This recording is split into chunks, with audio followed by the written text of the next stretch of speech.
ഇന്നത്തെ നമ്മുടെ class composition of ബ്ലഡിനെ കുറിച്ചാണ്. ബ്ലഡ് ഒരു ഫ്ലൂയിഡ് കണക്റ്റീവ് ടിഷ്യൂ ആണ്. ബ്ലഡിനെ കുറിച്ചുള്ള പഠനത്തെ ഹെമറ്റോളജി എന്നറിയപ്പെടുന്നു. മനുഷ്യ ശരീരത്തിൽ ശരാശരി 5 ലിറ്റർ രക്തമാണുള്ളത്.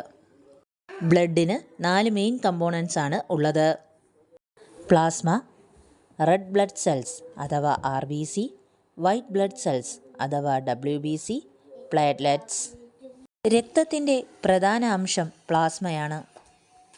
ആൽബുമിൻ, ഗ്ലോബുലിൻ, ഫൈബ്രിനോജിൻ എന്നീ പ്രോട്ടീൻസ് പ്ലാസ്മയിൽ അടങ്ങിയിട്ടുണ്ട്. ഇവയ്ക്ക് പുറമെ പ്ലാസ്മയിൽ ഗ്ലൂക്കോസ്, സോഡിയം, പൊട്ടാസ്യം ക്ലോറൈഡ് മുതലായ അയോണുകളും വിസർജന വസ്തുക്കളും അടങ്ങിയിട്ടുണ്ട്. ബ്ലഡിൽ 55% പ്ലാസ്മ സെല്ലുകൾ അടങ്ങിയിരിക്കുന്നു. ഇനി റെഡ് ബ്ലഡ് സെൽസിനെ കുറിച്ച് പറയാം. രക്തത്തിന് ചുവപ്പ് നിറം നൽകുന്നത് ഹീമോഗ്ലോബിനാണ്. ഈ ഹീമോഗ്ലോബിൻ ഓക്സിജനും കാർബൺ ഡൈ ഓക്സൈഡും കൈകാര്യം ചെയ്യുന്നു. 1 മില്ലി ലിറ്റർ രക്തത്തിൽ 50 ലക്ഷത്തോളം ചുവന്ന രക്താണുക്കൾ ഉണ്ട്. അടുത്തത് വൈറ്റ് ബ്ലഡ് സെൽസ്. പലതരത്തിലുള്ള വൈറ്റ് ബ്ലഡ് സെൽസ് ഉണ്ട്. എഗ്രാനുലോസൈറ്റുകൾ, ഗ്രാനുലോസൈറ്റുകൾ, മോണോസൈറ്റ്, ന്യൂട്രോഫിൽ, ബേസോഫിൽ, ഈസ്നോഫിൽ തുടങ്ങിയവ.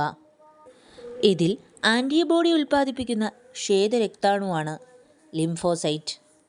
പ്രതിരോധ വ്യവസ്ഥയുടെ ഭാഗമായി ശരീരത്തെ രോഗാണുക്കളിൽ നിന്നും അന്യവസ്തുക്കളിൽ നിന്നും സംരക്ഷിക്കുന്ന രക്തകോശങ്ങളാണ് വൈറ്റ് ബ്ലഡ് സെൽസ്.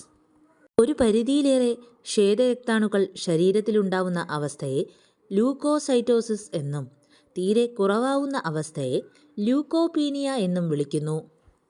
പ്ലേറ്റ്ലെറ്റ്സ് രക്തം കട്ടുപിടിക്കുന്നതിനും അതുവഴി രക്തസ്രാവം തടയുന്നതിനും സഹായിക്കുന്നു. മെഗാകാരിയോസൈറ്റുകൾ എന്ന കോശങ്ങളിൽ നിന്നാണ് പ്ലേറ്റ്ലെറ്റ്സ് ഉണ്ടാകുന്നത്.